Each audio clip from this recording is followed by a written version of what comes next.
Friends, आज हमारा lecture 4 है। उसी topic introduction to component of computer system. आज का हमारा जो टारगेट है, जो हम आज के लेक्चर में पढ़ेंगे, वो है what is operating system. Operating system होता क्या है और कितनी तरह के ऑपरेटिंग सिस्टम अवेलेबल है। मैं आपको कोशिश करूँगी कि ये जो यूनिट मतलब इस यूनिट का जो भी ये टॉपिक है, इसको बहुत डिटेल में पढ़ाऊँ, सो दैट आपके लिए ये AKTU एग्ज़ाम के लिए तैयार हो जाए। एंड आपको एक चीज़ बताऊंगी कि ये वाला जो टॉपिक है, ये बहुत ज़्यादा इम्पॉर्टेंट है। ये ऑलमोस्ट हर साल आता ही है कि like what is operating system, how many types of operating system are available, और डायरेक्ट क्वेश्चन आता है। और 10 मार्क्स में आता था पहले, अब जो न्यू AKTU सिलेबस के अकॉर्डिंग 7 मार्क्स में आएगा और बिल्कुल थियोरेटिकल है। अगर आप केवल इन पॉइंट्स को भी पढ़ के जाएंगे सफिशिएंट कि आपके 10 मार्क्स आ जाएंगे। इस चीज़ को कोशिश करिएगा, क्योंकि देखिए हर सब्जेक्ट में कुछ टॉपिक्स बहुत इजी होते हैं और कुछ टॉपिक्स बहुत हार्ड होते हैं।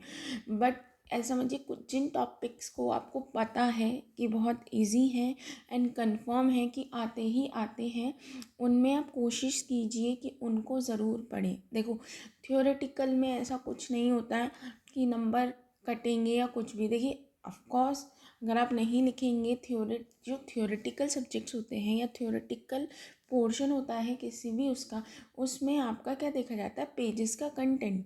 तो देखिए, जो मैंने आपको ये जो टॉपिक पढ़ाऊँगी, operating system and types of operating system, ये इतना सफिशिएंट है कि आपको बहुत अच्छे नंबर गेन होंगे। पर ऐसा समझिए, आपको थोड़ा सा पढ़ना पड़ेगा, क्योंकि अब ऑलमोस्ट बस एक आध लेक्चर और होगा जो थियोरेटिकल है। Then we move to our main thing like programming. फिर आप देखिए, second unit, third unit, fourth unit और फिफ्थ यूनिट ऑलमोस्ट प्रोग्रामिंग ही है। थोड़ी बहुत थ्योरी होती है, थोड़ा बहुत डिफरेंस होता है। तो ये पोर्शन ऐसा है कि आपको बिल्कुल मतलब अगर आप पढ़ लेंगे, जितने भी मैंने थियोरेटिकल टॉपिक्स के क्वेश्चन कराए हैं, like what is block diagram of computer and all, जितना भी सब कुछ कराया है, अगर आप उसका थ्योरेटिकल पोर्शन कर लेंगे तो you will get good marks. और आपको पता है, हर यूनिट में से इक्वल या ऑलमोस्ट इक्वल ही डिवीजन होता है। तो इस यूनिट का हाफ पोर्शन, जो आपका इस यूनिट का हाफ पोर्शन है, वो तो थ्योरेटिकल ही है ना। तो आप कोशिश कीजिए कि थ्योरेटिकल पोर्शन को बहुत अच्छे से पढ़ें। चलिए स्टार्ट करते हैं। हमारा क्वेश्चन है, what do you mean by operating system. Operating system होता क्या है and explain different type of operating system. कितने प्रकार के या कितने तरह के ऑपरेटिंग सिस्टम अवेलेबल हैं। देखिए, ये क्वेश्चन प्लीज़ आप करिएगा। अगर आप लास्ट ईयर के पेपर भी गो थ्रू करेंगे तो आपको दिखेगा ये क्वेश्चन हमेशा ही लॉन्ग क्वेश्चन आता है, कभी भी शॉर्ट क्वेश्चन में नहीं पूछा जाता है।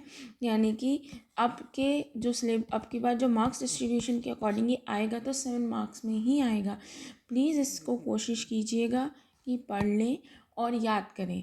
आपको आई थिंक इसको पढ़ने के बाद कुछ ऐसा हार्ड नहीं लगेगा। ठीक है, हमारा पहला टॉपिक है ऑपरेटिंग सिस्टम। ये क्या है, एक सिस्टम का सॉफ्टवेयर है जो परफॉर्म करता है सारे बेसिक टास्क को, फाइल को मैनेज करना, प्रोसेस करना, मेमोरी करना। मतलब देखो, ये सिस्टम यानी कि सिस्टम का सॉफ्टवेयर है जो जितने भी बेसिक टास्क होते हैं कि आपकी फ़ाइल कौन सी कहाँ जाएगी, किधर रखी गई है, कौन से ड्राइव में है, कौन सी कहाँ पे, उन सब चीज़ों को मैनेज करता है। दूसरा, बहुत सारे प्रोसेसेस अवेलेबल होते हैं, तो पहले किसको प्रेफरेंस देनी है, पहले किस टास्क को परफॉर्म करना है, कौन सा टास्क की ज़्यादा इंपॉर्टेंट। फॉर एग्जांपल, आपके फ़ोन की बैटरी लो है, आप कोई गेम खेल रहे हैं, लेट सपोज, ऑपरेटिंग सिस्टम तो आपके फ़ोन में भी है, कंप्यूटर में, हर जगह है।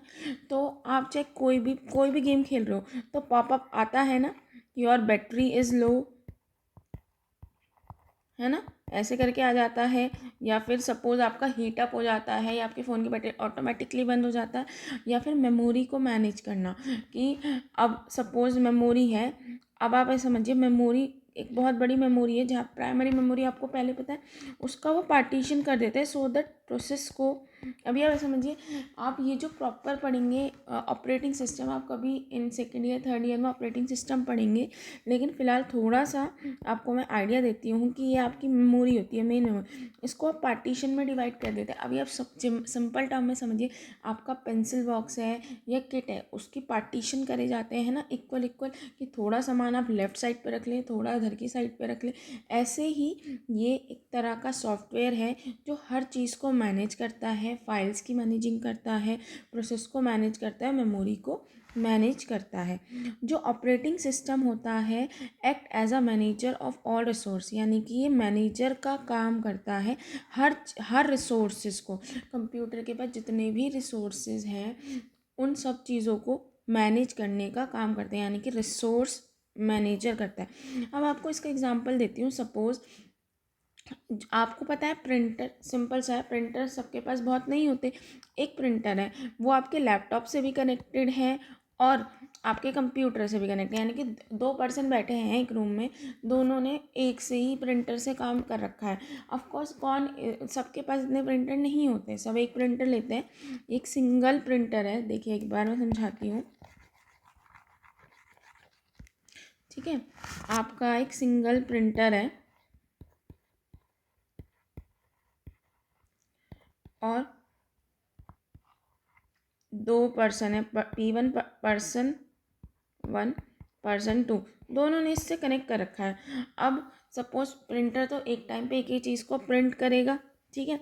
अब सपोज इसने भी कमांड दी, इसने भी प्रिंट करने की कमांड दी, तो अब जिसने पहले दी होगी, रिसोर्स, प्रिंटर एक तरह कंप्यूटर का रिसोर्स है, तो यानी कि एक चीज़ समझो कि दोनों एक टाइम पे दोनों चीज़ों को तो नहीं प्रिंट, मतलब दोनों ऐसा तो नहीं होगा एक पेज इसका प्रिंट होगा पर्सन 1 का, एक पेज पर्सन 2 का, नहीं। जिसने पहले कमांड दी है उसका पहले प्रिंट पूरा हो जाएगा, देन सेकंड का स्टार्ट हो जाएगा। यानी कि हर चीज़ को मैनेज करने का काम, यानी कि जैसे होता है ना किसी भी डिपार्टमेंट में जो हेड होता है वो हर चीज़ को मैनेज करता है कि सारा काम सही से हो, सही तरह से वर्कआउट हो। ऐसे ही ऑपरेटिंग सिस्टम एक तरह का मैनेजर है जो सारे रिसोर्स को मैनेज करता है, इसलिए इसको नाम दूसरा कह सकते हैं रिसोर्स मैनेजर। जो ऑपरेटिंग सिस्टम होता है एक तरह का इंटरफेस होता है, यानी कि देखिए एक तरह का इंटरफेस कैसे समझे, एक तरह का मीडियम होता है किसके बीच में, यूज़र के बीच में और मशीन के बीच में। और मशीन मतलब हार्डवेयर के बीच में। जितने अब देखिए एक डायग्राम देखकर, ये ऑपरेटिंग सिस्टम है जो किसके बीच में एक तरह का मीडिएटर या मीडियम का काम कर रहा है, कंप्यूटर के हार्डवेयर जितने भी कीबोर्ड, प्रिंटर, प्रोसेसर, ये जो भी है, और आतने भी यूज़र, सपोज एक यूज़र कंपाइलर का यूज़ कर रहा है, एक कोई भी एडिटिंग करना है वर्ड पे, एक असेंबलर का यूज़ कर रहा है, डेटाबेस का यूज़ कर रहा है। तो इन सब चीज़ों, सब लोगों को मैनेज करना सबको, यानी कि सपोज किसी को प्रिंटर चाहिए, किसी को अच्छा CPU तो एक है, तो एक टाइम पे एक ही, सपोज एक CPU एक है, एक टाइम पे एक ही प्रोसेस, यानी कि यूज़र 1 यूज़र 2 ने कोई ना कोई प्रोसेस दिया होगा ना, कोई काम दिया होगा, एक टाइम पे एक ही प्रोसेस यूज़ कर सकता है CPU को। तो इन सब लोगों, इन सब चीज़ों को हैंडल करना कि पहले कौन सा प्रोसेस जाएगा, और अगर प्रोसेस 1 का काम कंप्लीट हो गया तो अवेलेबल प्रोसेस में से कौन से प्रोसेस को चांस दिया जाएगा।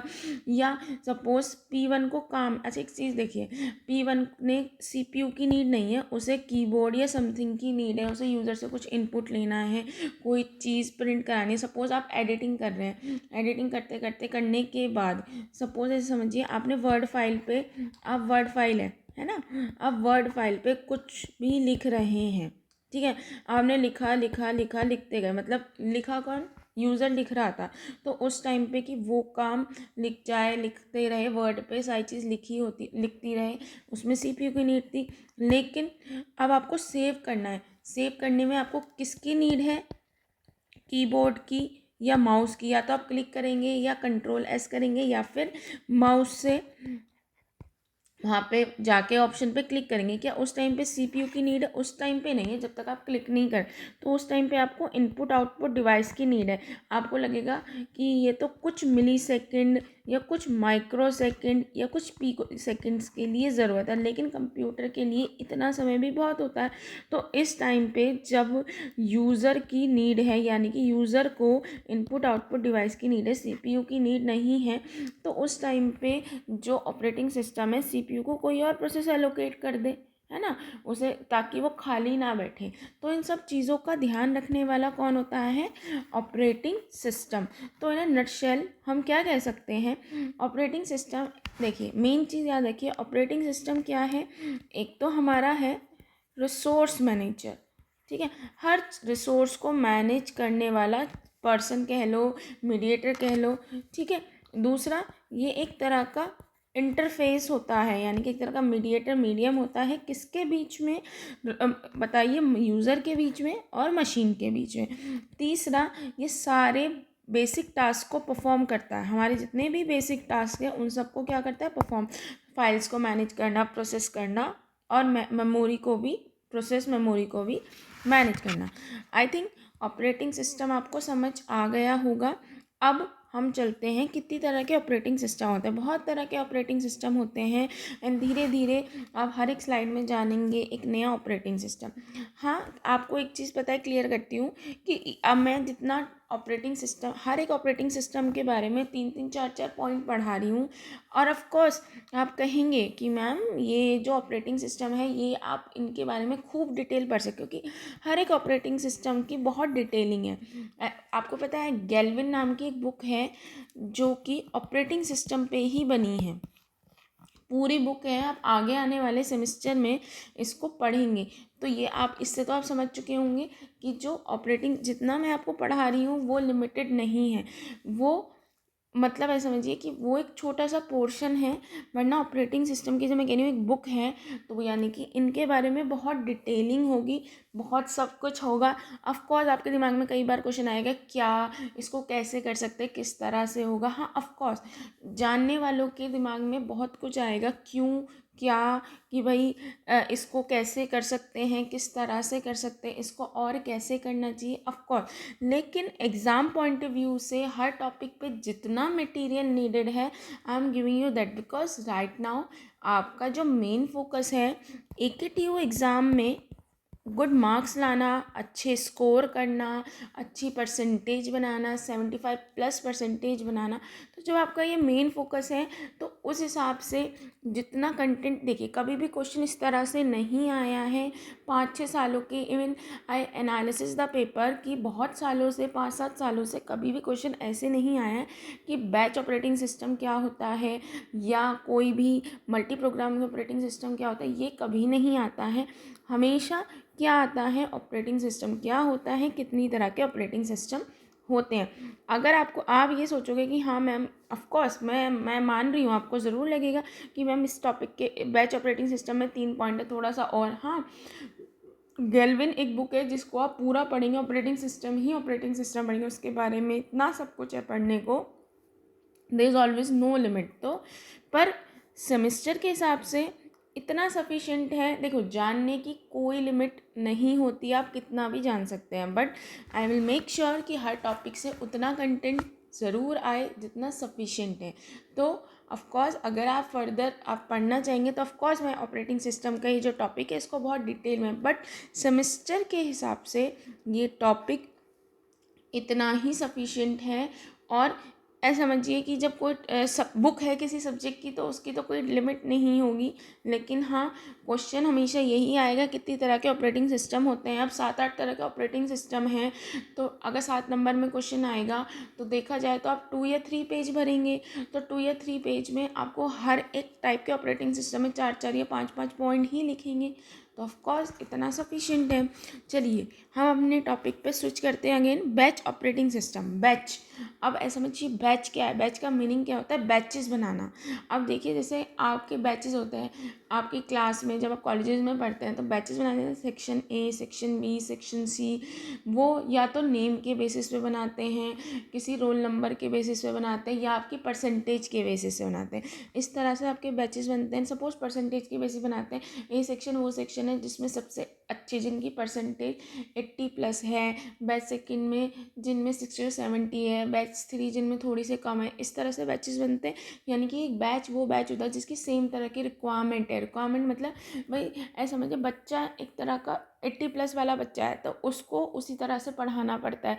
एक 60-70% वाला बच्चा है तो उसको थोड़ा सा मतलब बेसिक इम्पोर्टेंट, एक बच्चा बिल्कुल 30% वाला है तो उसको आप पहले वो पढ़ाएंगे जिससे वो पास हो जाए। तो बैच का मतलब होता है सेम रिक्वायरमेंट के बेसिस पे छोटे छोटे ग्रुप्स बनाना। तो ये ऑपरेटिंग सिस्टम वो ही करता है। This type of operating system does not interact with the computer directly. ये ऑपरेटिंग सिस्टम कंप्यूटर से डायरेक्टली इंटरेक्ट नहीं करता है। अगर ये डायरेक्टली इंटरेक्ट नहीं कर रहा है तो something is between both of them ना, एक तरह का मीडिएटर, कोई मिडिल पर्सन होगा। वो मीडिएटर क्या है? ऑपरेटर। ऑपरेटर एक तरह का मिडिल पर्सन होता है। There is an operator which take similar job having same requirement and group them into the batches. यानी कि देखिए, इसमें जो कंप्यूटर होता है वो डायरेक्टली इंटरेक्ट नहीं करता। देखिए, इसमें यूज़र 1, यूज़र 2, यूज़र 3, यूज़र 4, बहुत सारे यूज़र्स हैं। उन्होंने अपनी जॉब्स डाली, suppose P1, P2, P3, P4, ये प्रोसेस। इसका काम है प्रिंटर का, प्रिंट कराने का। इसका भी प्रिंट कराने का है, इसे वर्ड फाइल बनानी है, इसे भी वर्ड फाइल बनानी है।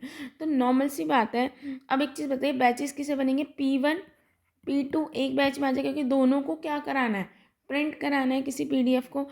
इनको वर्ड फाइल में कोई चेंज करना है, कहीं पे कुछ एडिटिंग करनी है, या PDF टू वर्ड, सपोज इन दोनों का काम है कि वर्ड टू PDF में कन्वर्ट करना है। तो दूसरा बैच क्या बन जाएगा? P3, P4। तो यानी कि ऑपरेटर एक तरह का मीडिएटर होता है। यूज़र जो है, जो भी आपका वर्क होता है, वो इसको इन्फॉर्म करता है कि ऑपरेटर मेरी ये वर्क है। यूज़र ने बोला मुझे ना इस PDF को प्रिंट कराना है, P2 ने बोला मुझे भी इस PDF को प्रिंट कराना है, P3 ने बोला कि मुझे एक फ़ाइल है उसे वर्ड टू PDF में कन्वर्ट करना, P4 ने भी यही चीज़ बोली। तो सेम रिक्वायरमेंट क्या है? P1, P2 की सेम रिक्वायरमेंट है, P3, P4 की सेम रिक्वायरमेंट है। जब तो यहाँ पे कितने बैच बन गए? Batch 1, batch 2। इसे किसकी रिक्वायरमेंट है? इसे प्रिंटर की रिक्वायरमेंट। और यहाँ क्या है? वर्ड टू PDF कन्वर्टर की रिक्वायरमेंट है। तो इसमें क्या होता है?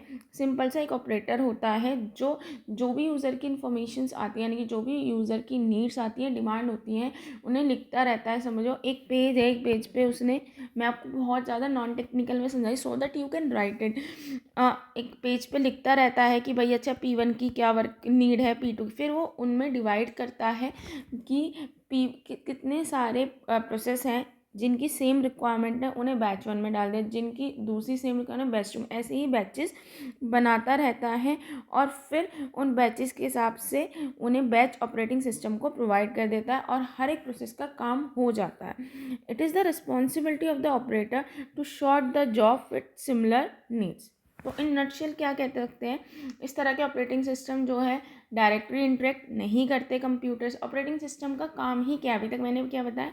यूज़र और हार्डवेयर रिसोर्सेज, यानी कि जो भी आपके रिसोर्सेज, चाहे वो किसी भी तरह के रिसोर्सेज हों, यानी कि हार्डवेयर के बीच में और जो यूज़र हैं उनके बीच में एक तरह का इंटरफेस का काम करता है। ठीक है, एक तरह से वो भी एक मिडिल मैन है। अब इस तरह के ऑपरेटिंग सिस्टम है, ऑपरेटिंग सिस्टम ने अपना काम भी किसी और थर्ड पार्टी को दे दिया। उसने बोला कि प्लीज़ तुम मेरे बिहाफ पे तुम एक काम कर दो कि मेरे को बहुत ज़्यादा हेक्टिक हो जाएगा कि मैं देखो, तुम मेरे लिए इतना करके दे दो, बाकी काम मैं कर दूंगा। कि जिस प्रोसेस को प्रिंटर चाहिए उसको मैं प्रिंटर प्रोवाइड कर दूंगा। अब अगर 2 लोगों को प्रिंटर चाहिए तो उसमें से जिसको पहले मुझे लगता है, जो पहले आया है, उसको मैं दे दूंगा, पर इतना मेरे लिए करके दे दो कि कितने प्रोसेस को प्रिंटर चाहिए, कितने प्रोसेस को वर्ड टू PDF कन्वर्टर चाहिए, कितने प्रोसेस को वर्ड पे काम करना है, कितने प्रोसेस को कोई भी गेम, मतलब कोई भी करना है, बस इतना डिवाइड करके दे दो सो दैट मुझे आइडिया हो जाए कितने बैचेस हैं और हर बैच को क्या क्या मतलब सपोज बैच के अंदर तो सेम ही चीज़ होगी ना, ये तो श्योर है। बैच के अंदर क्या होगी? सेम ही रिक्वायरमेंट होगी। मुझे पता चल जाएगा कितनी हर बैच की कौन कौन सी रिक्वायरमेंट है। ठीक है, तो सिंपल सा ऑपरेटर क्या होता है?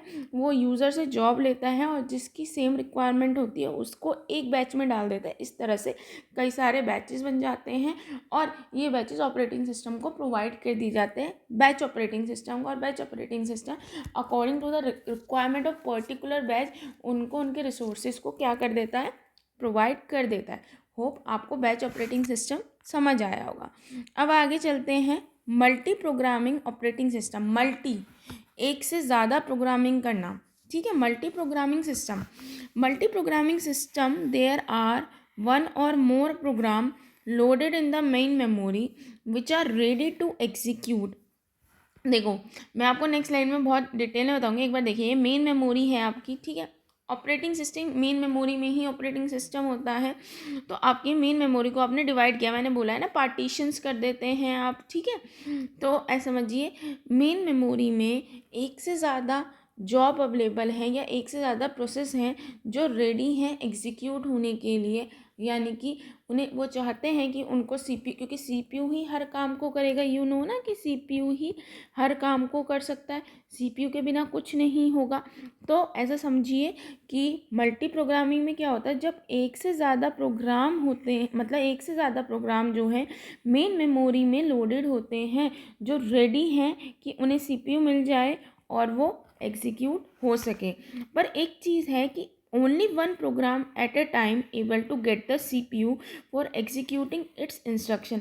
पर एक चीज़ है, केवल एक ही प्रोसेस, एक ही प्रोग्राम एक टाइम पे एग्जीक्यूट हो सकता है, अपने इंस्ट्रक्शन को एग्जीक्यूट कर सकता है, बाकी सारे प्रोसेस को वेट करना पड़ेगा अपने टर्न का।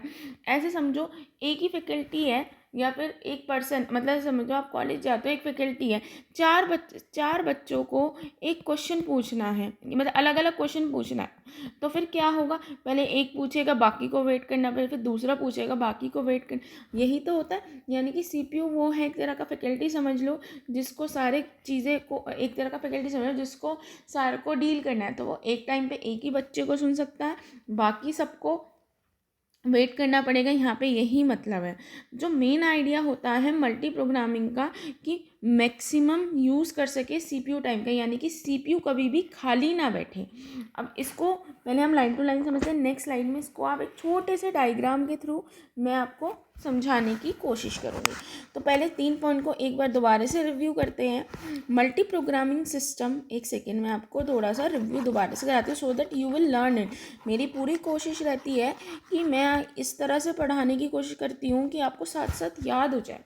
देखिए, मल्टी प्रोग्रामिंग सिस्टम में क्या होता है कि आपकी जो मेन मेमोरी है उसमें एक या एक से ज़्यादा जो है प्रोग्राम लोडेड होते हैं, जो रेडी होते हैं एग्जीक्यूट होने के लिए, यानी कि वो चाहते हैं कि उन्हें सीपीयू एलोकेट कर दिया जाए। बट कंडीशन क्या है भाई, एक टाइम पे एक ही प्रोग्राम को सीपीयू मिल सकता है, एक से ज़्यादा को तो नहीं मिल सकता। अपना कि सीपीयू मिले और वो अपने प्रोग्राम के जो भी इंस्ट्रक्शंस हैं उनको एग्जीक्यूट करे, अपना काम कंप्लीट करे, बाकी सबको तो वेट करना पड़ता है अपने टर्न का। नॉर्मल सी बात है, अगर सीपीयू एक है तो एक टाइम पे एक ही प्रोग्राम को सीपीयू मिलेगा, वो अपने इंस्ट्रक्शन को एग्जीक्यूट करेगा, अपना काम कंप्लीट करेगा और काम को कंप्लीट करके चला जाएगा। और दूसरे प्रोग्राम को, जैसे सपोज P1 P2 है, P1 ने अपना काम करा, अब चला गया, और फिर P2 अपना काम करेगा। एक ही को एक बार में मिल सकता है। तो पर मेन आइडिया हमारा क्या है मल्टी प्रोग्रामिंग में, कि सीपीयू के यूटिलाइजेशन को बढ़ाया जाए, मतलब सीपीयू कभी भी खाली ना बैठे। अब आप समझिए, आप कहोगे सीपीयू खाली ना बैठे का मतलब क्या है। देखो, आप कहते हो ना इसकी, इस सिस्टम की परफॉर्मेंस अच्छी है, यानी कि सीपीयू अच्छे से काम कर रहा है। अगर सीपीयू खाली बैठेगा तो जो उसकी परफॉर्मेंस है वो डिग्रेड करेगी। तो हम चाहते हैं कि सीपीयू कभी भी खाली ना बैठे। ये कैसे होता है, देखिए, इस लाइन को समझाने से पहले मैं एक छोटा सा डायग्राम के थ्रू पहले समझाना चाहूँगी, देन जो मैंने लाइन छोड़ी है वो उस पर हम वर्क करेंगे, ठीक है। देखिए, हमारे पास ये मेमोरी है, ठीक है, P1 P2 P3 P4, ठीक है। सपोज P1, दो का ही एग्जाम्पल लेती हूँ, लेने को तो हम बहुत सारा ले सकते हैं, बट मैं दो का ही लेके आपको दिखाती हूँ,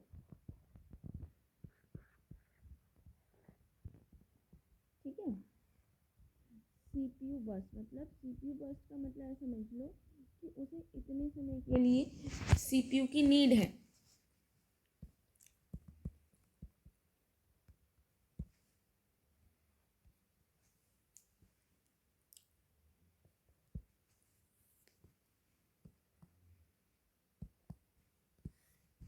ठीक है, ऐसे समझो, पहले P1 आया, ठीक है। और समझो बहुत सारे प्रोसेस हैं, ये हमारी मेन मेमोरी है, मैं आपको बहुत सारे प्रोसेस का नहीं लिख के दिखा रही हूँ। सपोज P3 होगा, है ना, पर मैं आपको एज एन एग्जांपल के लिए देख के दिखा रही हूँ। सपोज मेन मेमोरी है, इस मेन मेमोरी में बहुत सारे प्रोसेसेस हैं जो रेडी हैं एग्जीक्यूट होने के लिए, यानी कि वो चाहते हैं कि उसको सीपीयू मिल जाए ताकि वो अपने काम को कर सके, ठीक है।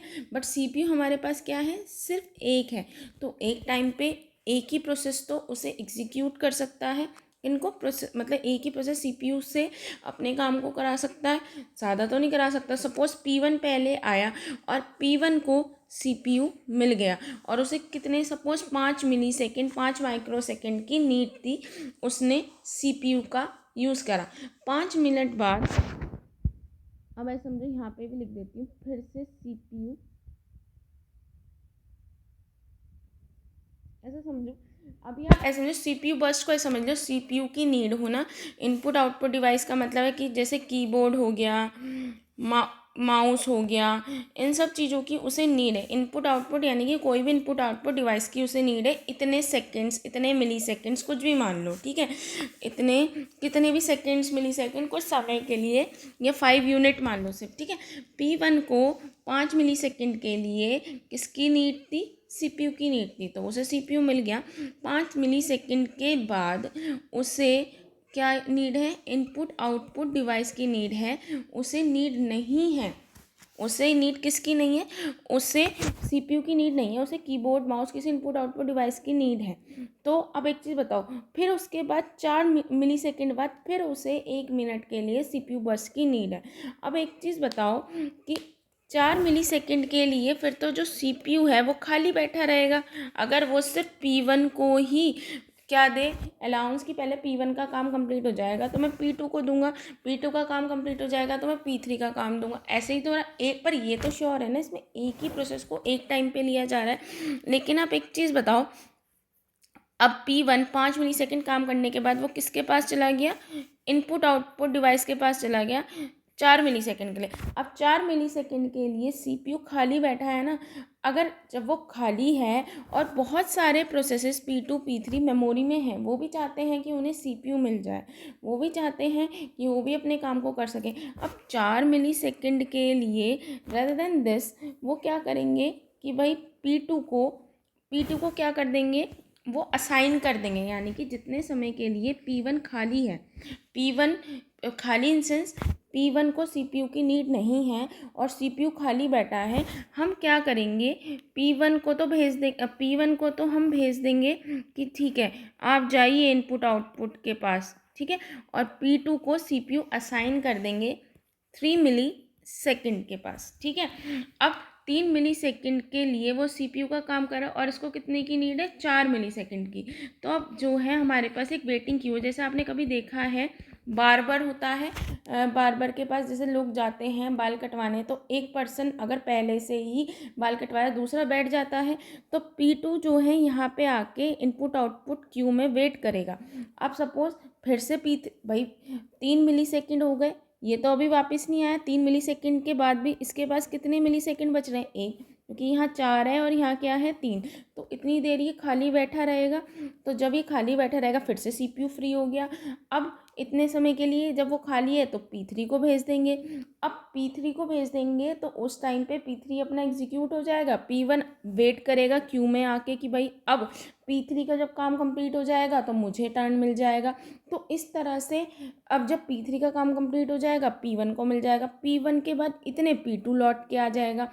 तो ऐसा समझिए, होता तो एक टाइम पे एक ही प्रोसेस एग्जीक्यूट है, पहले P1 हुआ, P2 हुआ, पर ऐसा होता है कि एक्चुअली में पूरे टाइम पे उसे सीपीयू की नीड नहीं होती, या उसे पहले सीपीयू की नीड है, फिर उसे इनपुट आउटपुट डिवाइस की नीड है। ऐसा सपोज कुछ प्रोग्राम रन होते हैं, उसमें क्या हुआ, कुछ काम होता है, उसमें यूज़र के इंटरेक्शन की नीड है, कीबोर्ड से कुछ इनपुट लेना है या माउस के थ्रू।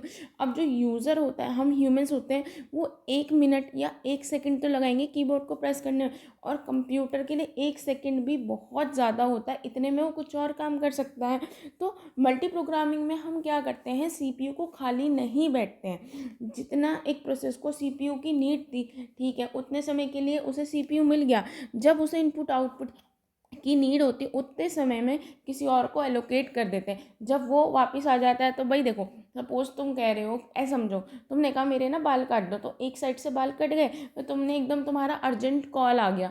अब तुम्हें अर्जेंट कॉल आने के बाद ऐसा तो नहीं है कि एकदम आ गए, तुम बाहर चले गए, तो बार बार नहीं सोचा मैं खाली कैसे बैठे रहूँ, उसने दूसरे पर्सन को बैठा दिया।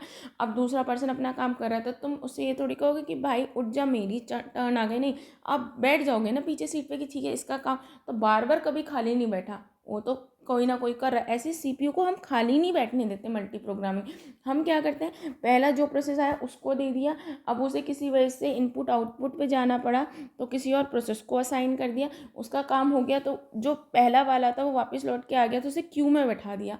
तो अब फिर उसके बाद P3 के बाद P4 को चांस नहीं मिलेगी, पहले P1 को चांस मिलेगी, P1 का काम कंप्लीट हो जाएगा, फिर P2 को चांस मिलेगी, P4 को। ऐसा समझिए कि बार बार के पास तुम बैठे थे, तुम जो है चले गए, तो तुम इतने फ़ोन पे बात कर रहे हो, उसने किसी और पर्सन को उठा लिया और इतने में कोई और पर्सन भी आ गया, तो बार बार कहेगा कि भाई साहब आप बैठिए। जो नया पर्सन है कि ये सर, ये भाई साहब जो है पहले से ही बैठे थे, वो फ़ोन पे गए थे, पहले मैं इनका काम करूँगा, फिर वो तुम्हारे बाल कट करेगा, फिर जो नया पर्सन आया था उसके। आई थिंक बार बार से आपका कंसेप्ट क्लियर हुआ होगा। देखो यही लिखा है, suppose currently running process performing an input output task, so OS में interrupt the process and give the control to one of the other in the main memory program that are ready to execute. In other way, no CPU time is wasted by the system and waiting for input output task to be completed. So in a nutshell हम क्या कह सकते हैं, multi programming क्या कहता है कि वो मैक्सिमाइज़ करता है सीपीयू के टाइम को, सीपीयू के यूज़ को मैक्सिमाइज़ करता है। कैसे करता है, कभी भी सीपीयू के टाइम को वेस्ट नहीं होने देता है, सीपीयू को कभी भी खाली नहीं बैठने देता है। जितने भी प्रोसेस मेन मेमोरी में लोड हो रहे होते हैं, तो अगर कोई P1 प्रोसेस अपना काम करके उसे इनपुट आउटपुट डिवाइस की नीड है, तो उस टाइम पे जो भी और प्रोसेस अवेलेबल होते हैं उनको जो है क्या असाइन कर दिया जाता है, सीपीयू असाइन कर दिया। जब वो वापस लौट के आते हैं तो P2 का काम होने के बाद उसका वर्क कर दिया जाता है। इस तरह से सीपीयू जो है ऑल टाइम बिजी रहता है। ठीक है, चलिए अब हम अगला पढ़ते हैं मल्टीटास्किंग। मल्टीटास्क मतलब एक मल्टी, जैसे होता है ना, तुम तो मल्टीटास्किंग हो, बहुत सारे काम कर लेते हो, बस ऐसे ही समझ लो। Multitasking means working on multiple task simultaneously बहुत सारे टास्क को परफॉर्म करना, उसी को मल्टीटास्किंग कहते हैं। जैसे कि अपने कंप्यूटर को यूज़ करना म्यूज़िक सुनते हुए, आप ऐसा करते हैं। अच्छा देखो, कंप्यूटर को तो छोड़ो, आप जैसे बहुत सारी ऐप्स होते हैं, स्पॉटिफाई है ना, स्पॉटिफाई हो गए, रिशो हो गया, इन पे आप क्या करते हैं, आप गाना चला लेते हैं, यूट्यूब शॉर्ट्स देखते हैं, ऐसा होता है ना। तो यानी कि एक टाइम पे दोनों टास्क परफॉर्म करना। आपने कभी सोचा है कि ऐसा कैसे होता है? देखिए सीपीयू तो एक ही है। देखो वो क्या करता है कि थोड़ा सा गाने का थोड़ा सा पोर्शन को लिया, उसे चलाया, इतने यूट्यूब शॉर्ट्स चलाए। यूट्यूब शॉर्ट्स में भी ऐसा होता है ना, आपने कभी देखा है जब आप यूट्यूब शॉर्ट्स देखते हैं तो जब आप नेट ऑफ कर देते हैं या गलती से नेट का, जैसे आप कहीं ऐसे एरिया में जा रहे हैं जहाँ पे नेटवर्क इशू है, तो आपकी वीडियो थोड़ी सी चल लेती है, क्योंकि वो बफर में जाके जो ऑपरेटिंग सिस्टम या आपका ये कैसे करता है, ये क्या करता है, आपने गाना है वो 5 मिनट का है, तो 5 मिनट में से कुछ सेकंड्स का या कुछ मिनट का वो डेटा यानी कि कुछ गाने का पोर्शन उठाएगा, उसे बफर में, बफर यानी कि टेम्परेरी डेटा, बफर क्या होता है, temporary data, temporary data storage, sorry मैंने क्या बोला, टेम्परेरी डेटा स्टोरेज। ठीक है, तो टेम्परेरी डेटा को क्या कर लेता है, वो स्टोर कर लेता है। जब गाने का कुछ पोर्शन स्टोर हो गया है, जिस टाइम पे गाने का कुछ पोर्शन जब स्टोर हो गया है, तो वो यूट्यूब के शॉर्ट्स के कुछ छोटे पोर्शन को स्टोर करेगा। अब वो आप देख रहे हैं उस टाइम पे, फिर वो इधर चला जाएगा, यानी कि वो स्विचिंग करता रहेगा, इधर से उधर, इधर से इधर। ऐसा समझो कि जैसे फैकल्टी होते हैं ना, आपको कोई क्वेश्चन दिया है करने को, 10 बच्चे बैठे हैं, तो 10 बच्चे में पहले बच्चे को दिया, ठीक है, जब पहले बच्चे को क्वेश्चन दिया, अच्छा बेटा आप करो इतना इतना बता के दूसरे वाले बच्चे पे चले गए, दूसरे बच्चे का बता के फिर इधर आ गए, तो इस तरह से घूमते रहते हैं। ठीक है, multitasking means working on multiple task simultaneously, such as using your computer while listening to music, also using a browser searching for something on internet and create a word document that is your assignment. ठीक है भाई, आप browser पे भी search कर रहे होते हैं और सेम टाइम पे आप वर्ड डॉक्यूमेंट भी बना रहे होते हैं, यानी कि ऐसे समझिए आपने मिनिमाइज़ किया, आपने वर्ड फाइल पे करा, ऐसे समझिए जब आपने मिनिमाइज़ किया उस टाइम पे आपने सर्चिंग कर ली।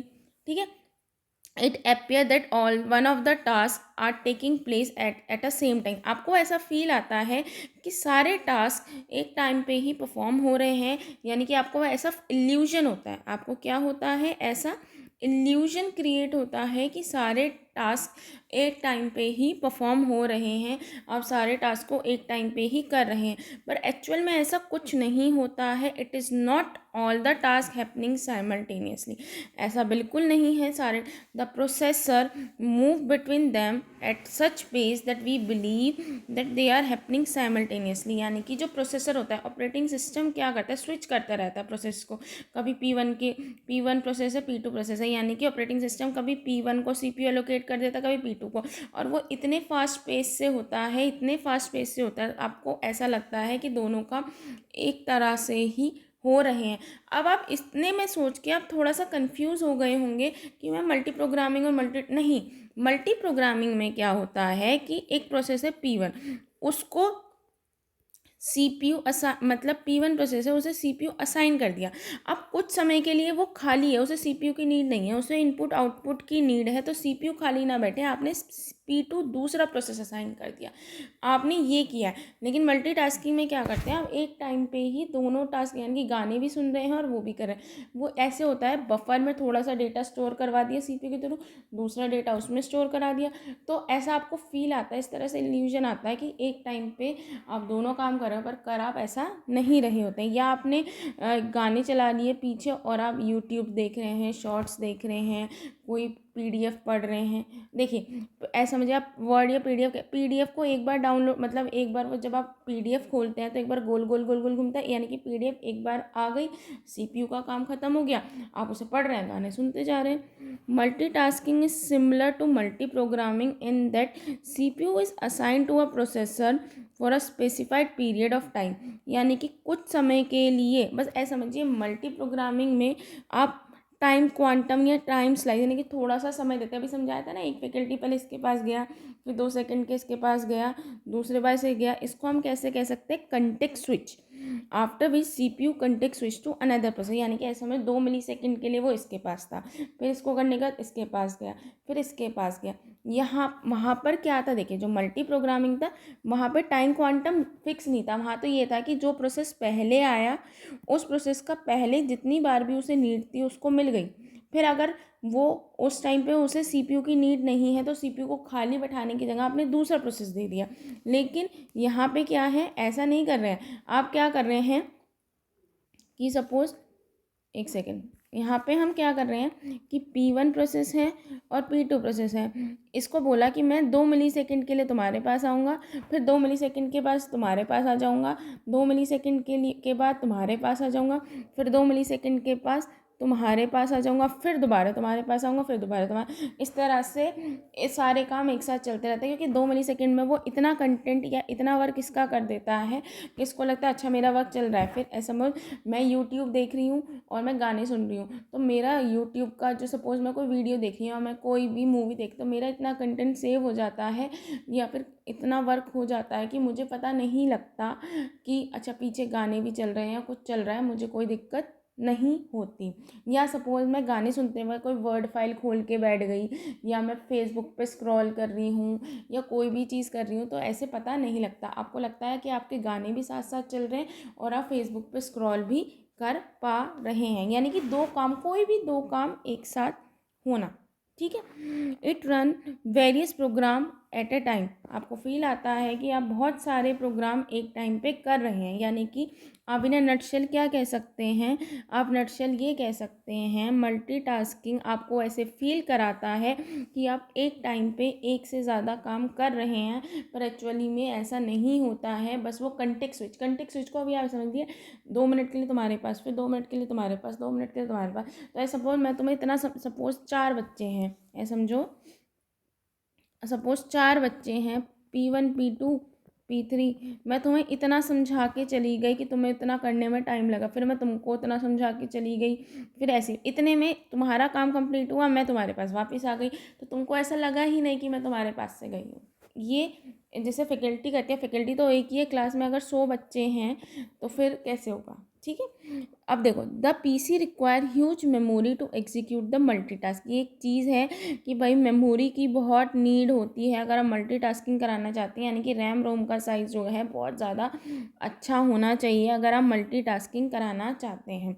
The primary goal is to improve the timing of CPU response. देखो, जो उसका जो मल्टी प्रोग्रामिंग था उसका काम क्या था, उसका काम ऐसे था कि सीपीयू को कभी भी खाली ना बैठने देना, सीपीयू को हमेशा क्या करना कि बिजी रखना। और यहाँ पे क्या है, सीपीयू का रिस्पॉन्स टाइम मतलब ऐसा समझो P1 P2 P3 तीन बैठे हैं, रिस्पॉन्स यानी कि P1 ने सबसे पहले अराइव, उसे कब किया, उसे बोलते हैं रिस्पॉन्स टाइम। अब ऐसा समझो अगर वो सारे टाइम P1 पे ही बैठा रहे, P1 का काम करते रहे, तो P2 को बहुत देर वेट करना पड़ेगा। ऐसा समझो P1 आ गया, सबसे पहले P1 मिल गया, P1 को उसने 2 मिली सेकेंड दिए, P2 को भी 2 मिली सेकेंड दिए, P3 को भी 2 मिली सेकेंड दिए।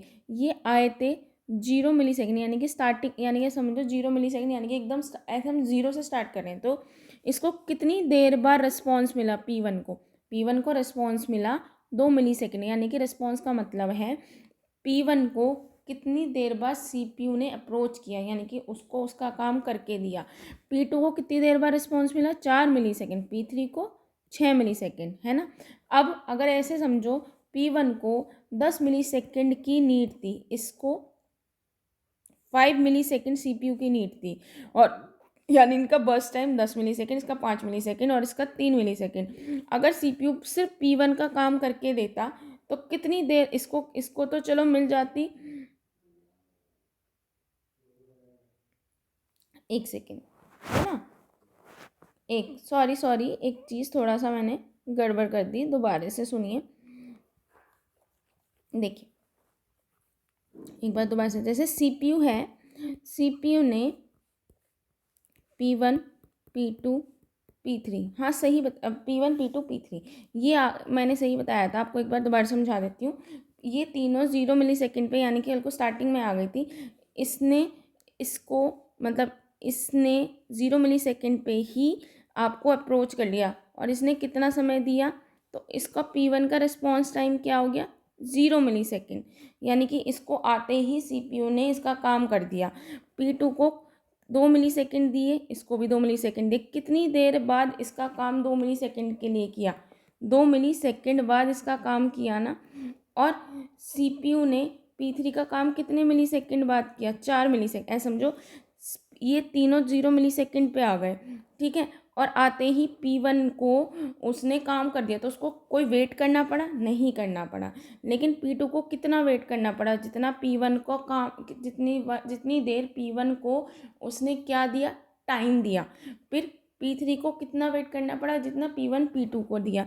लेकिन अगर P1 को सीपीयू की नीड 10 मिलीसेकेंड होती, और P2 को 5 मिलीसेकेंड होती, और P3 को 1 मिलीसेकेंड होती, तो P1 को तो तब, अगर वो ऐसा करता कि सिर्फ पहले P1 का ही काम करे, फिर P2 का ही काम करे, फिर P3 का ही काम करे, तो इसको इसको तो 0 मिलीसेकेंड पे ही रिस्पॉन्स मिल जाता, यानी कि सीपीयू उसको अप्रोच कर लेता।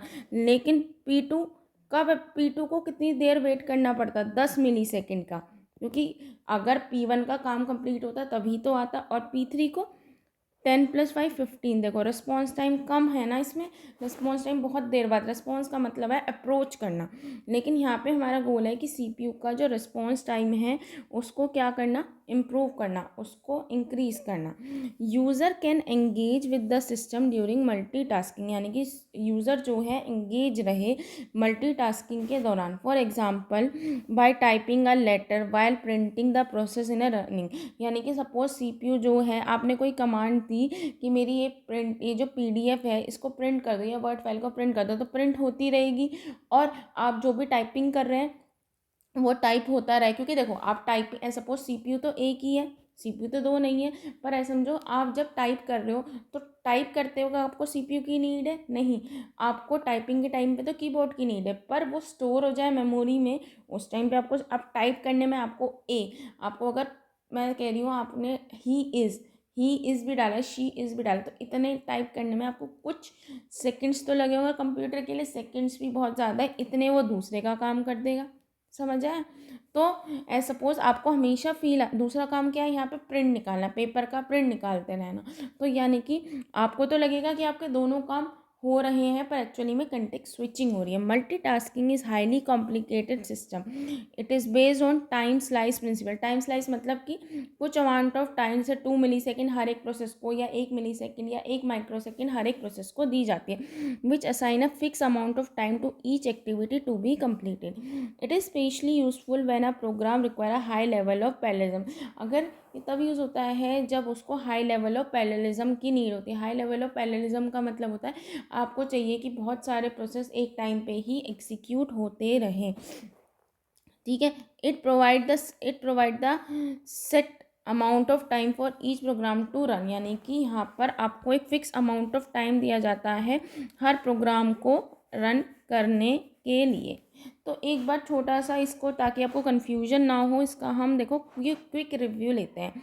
ये मल्टीटास्किंग का मतलब क्या है कि बहुत सारे टास्क को परफॉर्म करना simultaneously by using your computer. जैसे कि समझो एग्जांपल, आप कंप्यूटर का यूज़ करते करते म्यूज़िक को भी सुन रहे हो, ठीक है, यानी कि आप कोई वर्ड फाइल बना रहे हो या पीपीटी बना रहे हो और कंप्यूटर में आप वीडियो म्यूज़िक प्लेयर कोई चला लो और गाने भी सुनते रहो और काम भी करते हो, या आप कुछ सर्च करते रहो और साथ साथ कोई वर्ड डॉक्यूमेंट पे काम करते रहो, यानी कि ऐसा फील आता है कि आप दो टास्क एक टाइम पे कर रहे होते हो, बट ये एक इल्यूजन क्रिएट करता है, ऐसा नहीं होता है।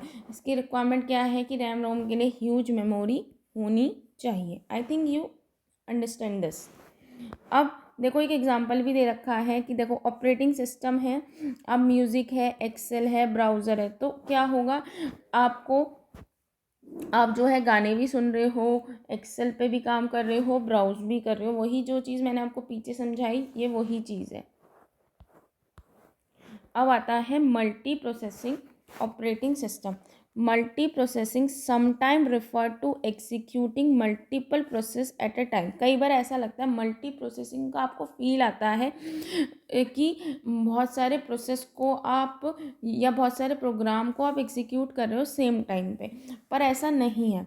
यहाँ पे multi processing refer to hardware, यहाँ पे क्या रेफर कर रहा है, हार्डवेयर को, like CPU unit rather than software unit. यहाँ पे मल्टी प्रोसेस का मतलब है बहुत सारे CPU का होना, यहाँ पे ये मतलब नहीं है बहुत सारे सॉफ्टवेयर का होना, यहाँ पे मतलब है बहुत सारे CPU, यानी कि अभी तक आप पढ़ रहे थे कि आपके पास एक ही CPU है, पर मल्टी प्रोसेसिंग का मतलब है कि एक से ज़्यादा CPU यूनिट होना। यहाँ पे सॉफ्टवेयर का मतलब नहीं है, यहाँ पे CPU मतलब है। If the underlying hardware provide more than one processor then that is multi processing का मतलब है एक से ज़्यादा CPU आपके सिस्टम में अवेलेबल होना। एक से ज़्यादा CPU का मतलब है एक टाइम पे दो तीन CPU काम कर सकते हैं। तो जो आपको वो दिक्कत हो रही थी मल्टीटास्किंग, आपको स्विच टाइम स्लाइस देना पड़ रहा था, आपको कंटेक्स्ट स्विच करना पड़ रहा था, वो सब चीज़ की झंझट ख़त्म हो गई, क्योंकि बिकॉज आपके पास 2 या 3 प्रोसेसेस हैं, तो आप 2 या 3 प्रोसेसेस को कह सकते हैं ना कि आप काम करिए या कंप्लीट करिए, ठीक है।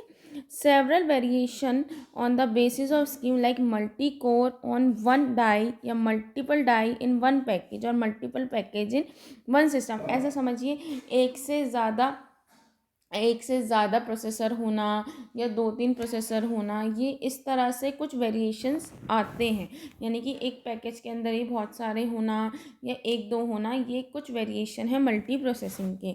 A system can be both multi programme by having multiple program run at a same time and multiple process by having more than one process physical processor.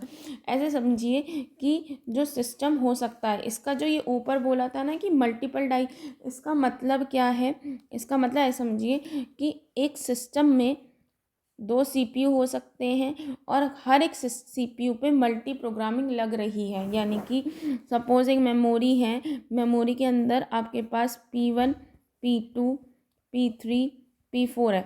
तो अब ऐसा करा गया कि P1 P2 तो CPU 1 के पास एक तरह से असाइन कर दिया कि इन दोनों का वर्क आपको मल्टी प्रोग्रामिंग के अकॉर्डिंग सॉल्व करना है और P3 P4 का काम आप CPU 2 को सॉल्व करना है। तो यानी कि एक सिस्टम ज़रूरी नहीं है कि मल्टी प्रोसेसिंग हो, वो multi processing plus multi programming भी हो सकता है। यानी कि अब क्या करेगा, सपोज P1 पहले आया, P1 को असाइन कर दिया CPU 1, वो अपना काम कर रहा है, काम करने के बाद उसे इनपुट आउटपुट की नीड हो गई, तो P1 तो चला गया अपनी इनपुट आउटपुट के लिए और P2 उसको असाइन कर दिया।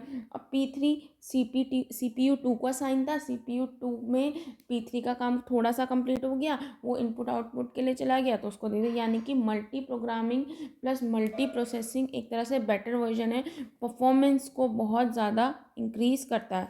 इन अ नटशेल आप क्या कह सकते हैं कि मल्टी प्रोसेसिंग है क्या?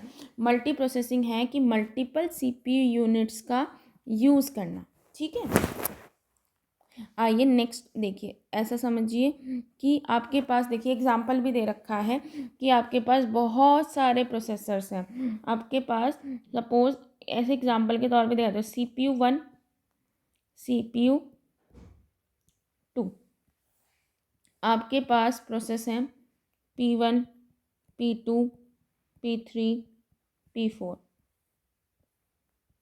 ठीक है, आपके पास बहुत सारे प्रोसेसेस हैं और देखो ऐसे लिखते हैं P1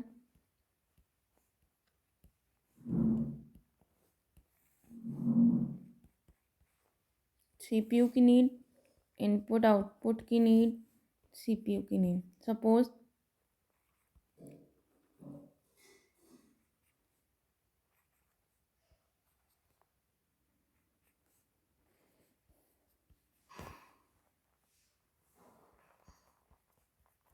ठीक है, अब आपसे इससे बोला गया कि P1 P2 का वर्क आपको कंप्लीट करना है और P3 P4 का काम। पहली चीज़ ये देखिए, जब एक से ज़्यादा प्रोसेसर तो एक पहले एक CPU 1 4 प्रोसेसेस को हैंडल करता, लेकिन अब 2 इसको कर रहे हैं। तो अब देखिए, पहला जो CPU 1 है, ठीक है, 2 मिलीसेकेंड या 2 के लिए P1 असाइन हो गया। 2 के बाद जब 2 मिलीसेकेंड कंप्लीट हो गए, आपके 2 मिलीसेकेंड कंप्लीट हो गए, तो उसके बाद P1 कहाँ चला गया? P1 चला गया इनपुट आउटपुट के पास। अब 4 मिलीसेकेंड वो खाली बैठा था, तो आपने क्या करा, उसके बाद P2 को असाइन कर दिया, तो CPU खाली नहीं बैठा और इतने इसका इनपुट आउटपुट का वर्क भी कंप्लीट हो गया। ये इतने लौट के आ गया, ये लौट के आके कहाँ बैठ गया? वेटिंग क्यू में। इतने P1 कहाँ बैठ गया? वेटिंग क्यू में। यानी कि 4 के बाद आ गया। ऐसे ही बहुत सारे प्रोसेस होंगे, वो इनको असाइन, ऐसे ही CPU 2 में होगा कि पहले से P3 असाइन हो गया, P3 होने के बाद P3 इनपुट आउटपुट के पास चला गया, इतने P4 वर्क होता रहा। P4 का वर्क इतने होगा, इतने वो कहाँ पे?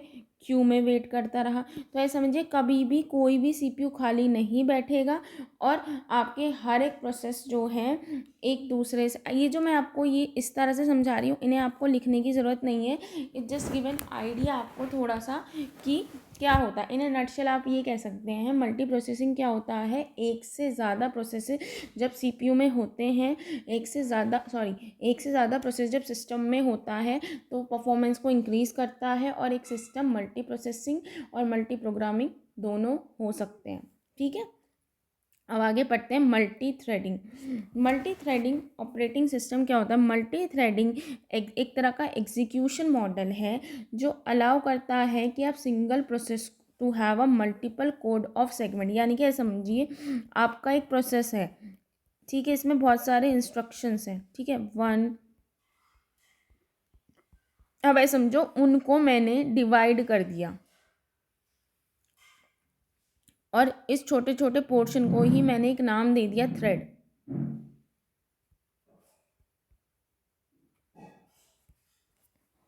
ठीक है, यही है multi threading is execution model that एक प्रोसेस P1 है, प्रोसेस तो एक ही है। To have a multiple code segment and run congruently within the context of that process, यानी कि ये जो थ्रेड्स होते हैं, देखो ऐसे समझो, किसी पोर्शन को किसी चीज़ की नीड है, किसी और पोर्शन को किसी और चीज़ की नीड है, किसी और पोर्शन को किसी और चीज़ की नीड है। तो इसमें क्या करते हैं कि हम रिक्वायरमेंट के अकॉर्डिंग जो है प्रोग्राम के छोटे छोटे पोर्शंस को अलग अलग थ्रेड्स में क्या कर देते हैं, डिवाइड कर देते हैं। और डिवाइड करने के बाद वो प्रोसेस जो उस पर्टिकुलर प्रोसेस के कंटेक्स्ट में कॉन्ग्रुएंटली रन करता है। ठीक है, you can think of the thread as a child process that share the parent process, यानी कि ये जो होते हैं एक तरह का चाइल्ड प्रोसेस होते हैं जो अपने पेरेंट प्रोसेस को शेयर प्रोसेस, देखो जो पेरेंट प्रोसेस के रिसोर्सेज उन्हें शेयर करते हैं बट एग्जीक्यूट कर रहे होते हैं इंडिपेंडेंटली। ऐसा नहीं है कि वो अलग एक साथ मिलके कर रहे होते हैं। सपोज एक प्रोसेस है P1, उसको प्रिंटर की नीड है, उसे वर्ड टू फाइल कन्वर्टर की नीड है, उसे कीबोर्ड की नीड है, यानी कि कुछ पोर्शन को उसमें अलग रिसोर्स की नीड है, इसको अलग रिसोर्स की नीड है, उसको अलग रिसोर्स की। तो ये जो होते हैं चाइल्ड चाइल्ड एक तरह से चाइल्ड होते हैं जो P1 के सारे रिसोर्सेज को अलग अलग अकॉर्डिंग टू देयर नीड वो यूज़ कर रहे होते हैं। Multiple thread of a single process can share CPU in a single CPU system, यानी कि वैसे ही जैसे आपने मल्टी प्रोग्रामिंग में पढ़ा था कि पहले इसको इस चाइल्ड को वर्क दे दिया, फिर इस चाइल्ड को वर्क दे दिया। पहले आप क्या पढ़ रहे थे कि बहुत सारे मल्टी प्रोग्रामिंग में बहुत सारे प्रोसेस हैं। अब आपने क्या किया, आपके पास एक ही प्रोसेस है, you have only one process, और वन प्रोसेस को आपने छोटे छोटे पोर्शंस में क्या कर दिया, डिवाइड कर दिया। जैसे सपोज इस पोर्शन को प्रिंटर की नीड है, उस पोर्शन को वर्ड की नीड है, इस प्रोसेस को कीबोर्ड की नीड है, इस प्रोसेस को आपको किसी और चीज़ की नीड है। तो हर एक प्रोसेस के हर एक पोर्शन को अलग अलग पार्ट्स की नीड है। तो ये आपस में अगर सिंगल CPU सिस्टम है तो आपस में ही शेयर करते हैं कि पहले इसका वर्क हो गया, CPU इतने इसने वेट कर लिया, फिर इसका, तो ये एक दूसरे का वेट करते हैं, सिंगल उसमें शेयर करते हैं CPU। और अगर मल्टी प्रोसेसिंग सिस्टम है, मतलब एक से ज़्यादा CPU अवेलेबल है, तो क्या करते हैं, ये शेयर करते हैं। देखो जैसे एक तरह से मेल होती है, कई बार आप क्या करते हैं, आपने कभी देखा है, आपने मेल सेंड कर दी तो इतने वो सेंड होती है, आप कंपोज खोल लेते हो और आप उसमें टाइपिंग करते रहते हो। आप जब PDF जब वो डाउनलोड हो रही होती है तो आप कुछ और भी कर लेते हो। यानी कि देखो एक मेल तो आपका एक प्रोसेस है, उसमें क्या है, कंपोज करना, प्रिंट करना, मेल को कैलेंडर सेटिंग करना, कोई न्यू टास्क करना, यानी कि मेल एक आपका प्रोसेस है। उस मेल के अंदर कंपोज, इनबॉक्स, स्पैम मेल, ये बहुत सारे छोटे छोटे थ्रेड हैं जो एक ही प्रोसेस को कर रहे हैं, बट ये सारे प्रोसेस अलग, मतलब आपका प्रोसेस क्या है, मेल, उस मेल में अलग अलग पोर्शन है। आप किसी को मेल भेज रहे हो, किसी को मेल देख रहे हो, आप स्पैम मेल देख रहे हो, या आप किसी को PDF को डाउनलोड कर रहे हो, अलग अलग पोर्शन है जो एक प्रोसेस का पार्ट है। जैसे कि जब आप डाउनलोड कर रहे हो तो डाउनलोडर का यूज़ कर रहे हो, जब आप किसी कुछ टाइपिंग कर रहे हो उस मेल में, जैसे आप कोई hello this mail is from my side कुछ लिख के देते हो, तो उस टाइम पे आप कीबोर्ड का यूज़ कर रहे हो। जब आप PDF को मतलब आपकी C ड्राइव से अपने उसमें मेल पे अटैच कर रहे हो, तो तब आप अलग यूज़ कर रहे हो। तो ये प्रोसेस है मेल जो अलग अलग रिक्वायरमेंट का यूज़ करता है। अब मल्टी थ्रेडिंग में तो हम क्या करते हैं, एक ही प्रोसेस पे वर्क करते हैं। अभी तक मल्टी प्रोग्रामिंग में अलग अलग प्रोसेस पे वर्क कर रहे थे। इसमें क्या होता है कि एक ही प्रोसेस को छोटे छोटे थ्रेड्स में डिवाइड कर दिया जाता है, और डिवाइड करने के बाद वो एक दूसरे के कंटेक्स में कॉन्ग्रुएंटली मतलब उस प्रोसेस के कंटेक्स में कॉन्ग्रुएंटली रन कर रहे होते हैं। आप ऐसा समझ लिए एक पेरेंट चाइल्ड है जिसके छोटे छोटे बच्चे हैं, वो अपने पेरेंट्स के, समझो आप अपने पेरेंट्स की जो भी मतलब विरासत होती है उसको यूज़ करते हैं ना, अगर उनके पास पैसे, ऐसे ही वो अपने पेरेंट्स के रिसोर्सेज को यूज़ करते हैं। अगर सिंगल CPU सिस्टम है तो वो शेयर करते हैं CPU को, कभी तुमने यूज़ कर लिया कभी मैंने, और अगर मल्टी प्रोसेसिंग है तो वो पैरेलली रन करते हैं। अब आपका लास्ट ऑपरेटिंग सिस्टम आता है, एक और टाइम शेयरिंग है। अभी बहुत सारे ऑपरेटिंग सिस्टम है, time sharing operating system, time share करना। हर एक each task has given some time to हर एक टास्क को कुछ टाइम दिया जाता है कि वो उस टास्क को परफॉर्म करे, so that all task work smoothly, यानी कि देखो सपोज CPU को हमारे पास 5 यूज़र हैं, तो पहले यूज़र को कुछ टाइम दे दिया, फिर दूसरे को, तीसरे को, यानी कि CPU ऐसे गोल गोल गोल गोल घूमता रहता है, कभी इसके पास, कभी इसके पास, कभी इसके पास, कभी इसके पास। तो हर एक टास्क को जो है कुछ टाइम दिया जाता है कि सारे वर्क एक साथ कंप्लीट होते रहें और किसी को भी ऐसा ना लगे कि मैंने बहुत ज़्यादा वेट किया है या मैंने बहुत ज़्यादा मुझे टाइम लगा है। Each user get time of CPU as they use single system. अगर वो सिंगल सिस्टम का यूज़ कर रहा है तो हर एक यूज़र को कुछ कुछ थोड़ा थोड़ा समय मिलता रहता है। कभी वो यूज़र 1 के पास गया, फिर यूज़र 2 के, जैसे नाम ही बता रहा है टाइम शेयरिंग, टाइम को शेयर करना। पहले वो यूज़र 1 के पास गया, फिर यूज़र 2 के पास गया, फिर वो यूज़र 3 के पास गया, फिर वो यूज़र 4 के पास गया, फिर यूज़र 5, फिर यूज़र 6, फिर यूज़र 1, यूज़र 2, यूज़र दी। अगर वो सिंगल CPU सिस्टम है, this system are also known as multitasking system. इनको हम दूसरा नाम क्या भी दे सकते हैं, multitasking system. The task can be perform from single user और फ्रॉम डिफरेंट यूज़र ऑल्सो। ऐसा भी हो सकता है सिर्फ एक ही यूज़र वर्क कर रहा हो अपना, या फिर ऐसा हो सकता है कि बहुत सारे यूज़र भी वर्क कर रहे हो। The time that take each task to get executed is called quantum. यानी कि जो टाइम हर एक टास्क को हर एक पर्सन को या हर एक यूज़र को दिया जाता है अपना काम कंप्लीट करने के लिए, उसको आपने एक नाम क्या दे दिया है, quantum. After this interval is over, OS switch over to next task. ऐसे समझो कि मैंने टाइम क्वांटम या क्वांटम 1 मिली सेकेंड का दिया है, ठीक है। तो पहले यूज़र पे गया, 1 मिली सेकेंड जो है CPU उसको मिला। 1 मिली सेकेंड के बाद ऑपरेटिंग सिस्टम जो है CPU इससे लेकर इसको दे देगा कि अब तुम काम करो। इससे लेकर 1 मिली सेकेंड बाद इसको दे देगा तुम काम करो। इसके बाद इसे दे देगा, इसके बाद इसे दे देगा, इसके बाद इसे दे देगा, फिर दोबारा इसके पास आ जाएगा, फिर इसके पास आ जाएगा। सबको एक थोड़े समय के लिए सारी चीज़ें, जैसे सपोज एक ही पेंसिल है, सबको काम करना है, ठीक है भाई तू 2 लाइन तू लिख ले, लिखने के बाद भाई तू 2 लाइन तू लिख ले, भाई 2 लाइन तू लिख ले, भाई 2 लाइन तू लिख ले, भाई 2 लाइन तू लिख ले, 2 लाइन तू लिख ले। इस तरह से जब वो गोल गोल गोल गोल एक पेंसिल सब जगह रोटेट हो रही है और फाइनली जिस पर्सन के पास पहले थी उसके पास भी आएंगे, तो ऐसा समझिए किसी, हाँ वेट तो सबको करना पड़ेगा, पर ऐसा समझो एक के पास ही बस वो पेंसिल रहे तो एक का तो सारा काम हो जाएगा और एक का बिल्कुल भी नहीं होगा। तो यानी कि टाइम शेयर करना, उस टाइम को थोड़े समय के लिए हर एक को CPU को प्रोवाइड करना, सो दैट सबको ऐसा फील ना हो कि भाई हम तो स्टार हो रहे हैं। स्टार मतलब बहुत ज़्यादा वेट कर रहे हैं, हमें तो भुखमरी हो रही है, ऐसा समझिए। एक को वेट ना करना पड़े और सबको थोड़ा थोड़ा काम होता रहे। आइए नेक्स्ट पढ़ते हैं distributed operating system. Distributed, I think distributed रह गया है आपका, और मोस्ट प्रोबेबली तो 3 ऑपरेटिंग सिस्टम रह गए मुझे पता है। ये आपको लग रहा होगा बहुत लॉन्ग है, लेकिन आई थिंक ये सफिशिएंट है। इसके बाद आपको ज़्यादा कुछ लिखने की जरूरत नहीं है। आपको जितना जितना पर्टिकुलर टॉपिक पढ़ा है, अगर आप उसको ही लिख के आएंगे, यही जितना मैंने आपको पढ़ाया यही आपके 2 या 4 पेज में पूरा कंप्लीट हो जाएगा and it's sufficient.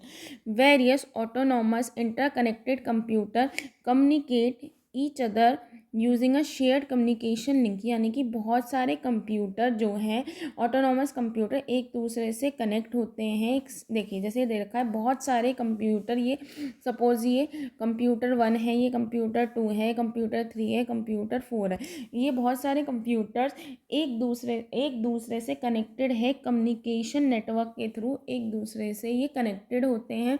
Independent system process their own memory unit and CPU। यानी कि हर एक सिस्टम के पास अपना CPU होता है, अपनी मेमोरी होती है, अपनी C1 के पास भी है, C2 के पास भी है, C3 के पास भी है, C4 के पास भी है। यानी कि ये एक दूसरे से कम्युनिकेट कर रहे होते हैं, एक दूसरे को इन्फॉर्मेशन भेज रहे होते हैं, एक दूसरे के साथ कम्युनिकेशन कर रहे होते हैं, पर हर एक सिस्टम के पास अपना मेमोरी भी होती है और अपनी CPU भी होती है।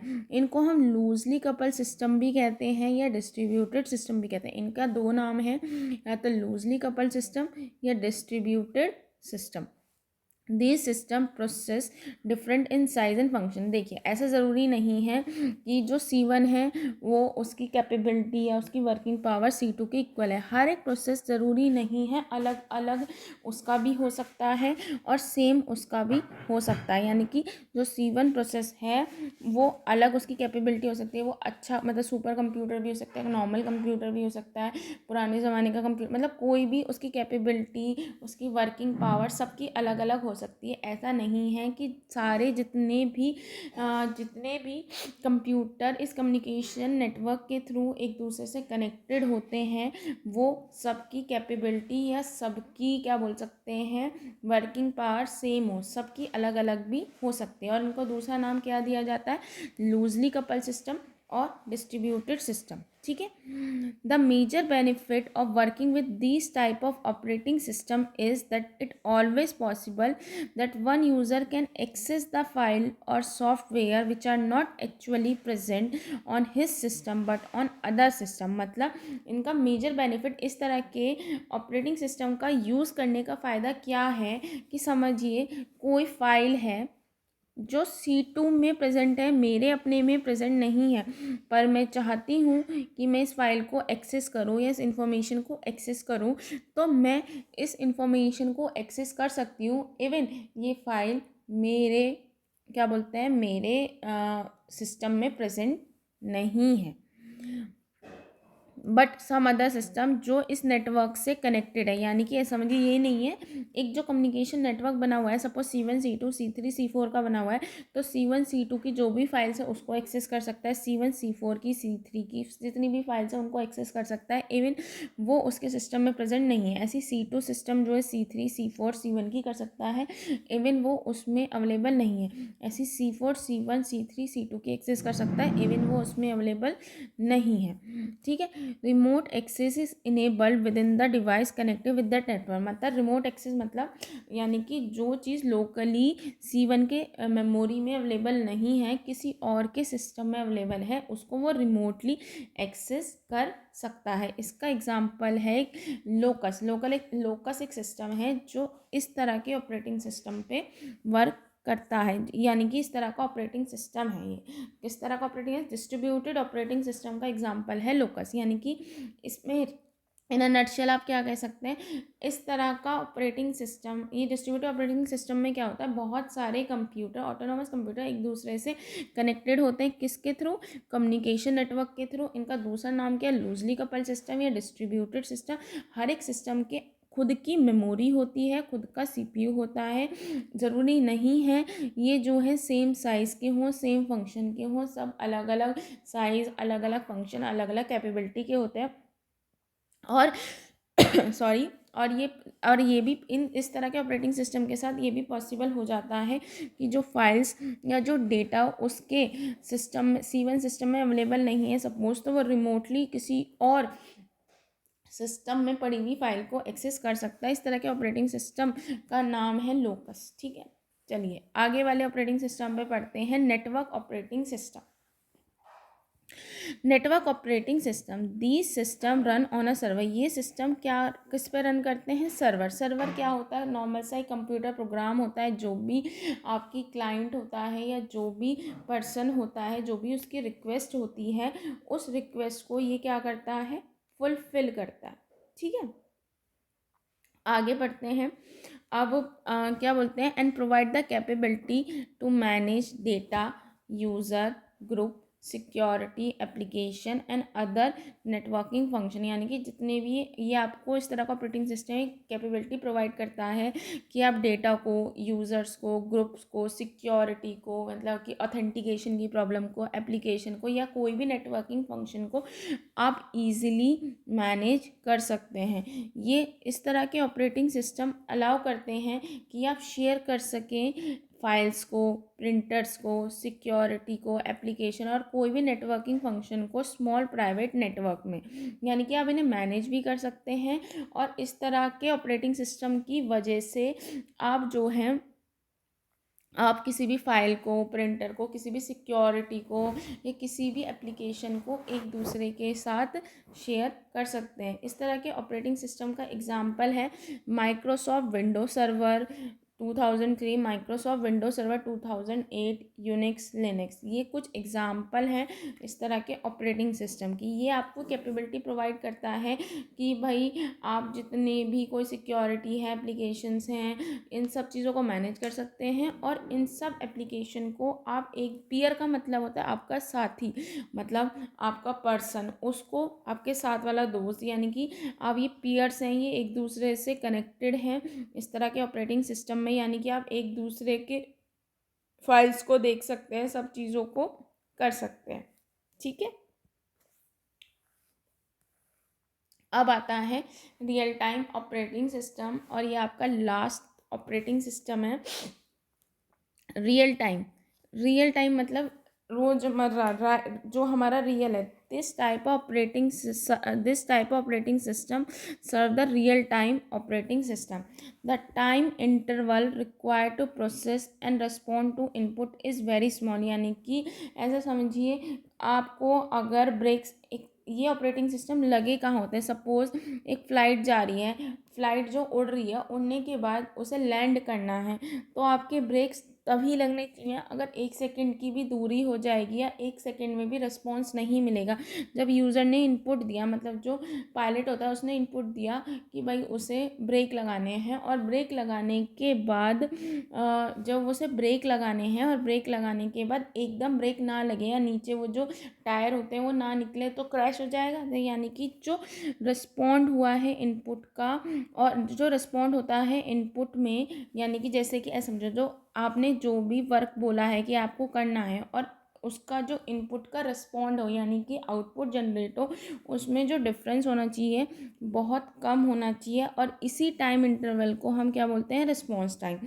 The time interval required to process and respond the input. जो टाइम इंटरवल लगता है किसी भी काम को करने में, मतलब कि तुमने बोला कि ये पेन ला के दो, और पेन ला के देने में, मतलब बोलने और करने में जो टाइम लगता है उसी को हम रिस्पॉन्स टाइम कहते हैं, और ये बहुत कम होना चाहिए। Real time system are use when there are time requirement are very strict, like missile system, air traffic control system या रोबोट्स। अब देखो मिसाइल सिस्टम है, उन्हें मिसाइल, जैसे सपोज कहीं लड़ाई हो रही है, उन्हें मिसाइल को फायर करना है, जैसे मिसाइल को फायर करना है, अगर मिसाइल को फायर होने में ज़रा सी देर हो जाए तो इतने में तो जो सामने वाला पर्सन है वो हमला कर देगा, तो बहुत सारे लोगों की जानें चली जाएंगी। या ट्रैफिक कंट्रोल सिस्टम है, आपको रेड लाइट दिखानी है एकदम, जैसे आपको दिख रहा है कि यहाँ से ट्रैफिक आ रहा है और इधर से लोग आ रहे हैं, तो आप चाहते हैं इधर वाले लोगों की तो एकदम रेड लाइट जल जाएगी। अगर जरा सी भी देर हो तो कुछ लोग तो इतनी देर में इधर से इधर आ जाएंगे या इधर से इधर आ जाएंगे, तो लड़ाई मतलब तो एक्सीडेंट हो सकते हैं। यानी कि जहाँ पर रिस्पॉन्स टाइम बहुत ही कम होना चाहिए, जहाँ पर आप चाहते हैं कि विद इन सेकेंड आउटपुट आए, with in second response time है, जहाँ पर लाइफ थ्रेटनिंग प्रॉब्लम हो सकती है, जहाँ पर ये दिक्कत है कि हाँ भैया किसी की जान जा सकती है, वहाँ पे हम इस तरह के ऑपरेटिंग सिस्टम का यूज़ करते हैं, जहाँ पर जैसे ही इनपुट दिया उसको रिस्पॉन्स फटाफट से मिल जाए। अगर आपने बोला है कि रेड लाइट के बाद एकदम ग्रीन लाइट आ जाए, तो ग्रीन लाइट आने में ऐसा नहीं होना चाहिए बहुत देर लग जाए, एकदम विद इन सेकेंड जैसा बोला है। जैसा अगर बोला है कि 2 मिली सेकेंड बाद आपको रिस्पॉन्स आना है, तो 2 मिली सेकेंड बाद रिस्पॉन्स आना ही चाहिए। अगर समझो 2 मिनट 6 सेकेंड बाद रिस्पॉन्स आना है, तो 2 मिनट 6 सेकेंड का मतलब है 2 मिनट 6 सेकेंड। ऐसा नहीं होगा 2 मिनट 7 सेकेंड, ऐसा नहीं होना चाहिए, क्योंकि इवन 1 सेकेंड की भी लेट लाइफ थ्रेटनिंग हो सकती है। जहाँ पर इस तरह की प्रॉब्लम होती है वहाँ पे हम रियल टाइम ऑपरेटिंग सिस्टम का यूज़ करते हैं। अब ये 2 तरह के होते हैं मेनली। एक तो होता है हार्ड रियल टाइम, जैसे रियल टाइम ऑपरेटिंग सिस्टम कितनी तरह के होते हैं, 2 तरह के होते हैं, hard real time operating system और soft real time operating system. ये 2 तरह के ऑपरेटिंग सिस्टम होते हैं। ये operating system, these operating system are meant for the application where time constraints are very strict. Even the shortest possible delay is not acceptable.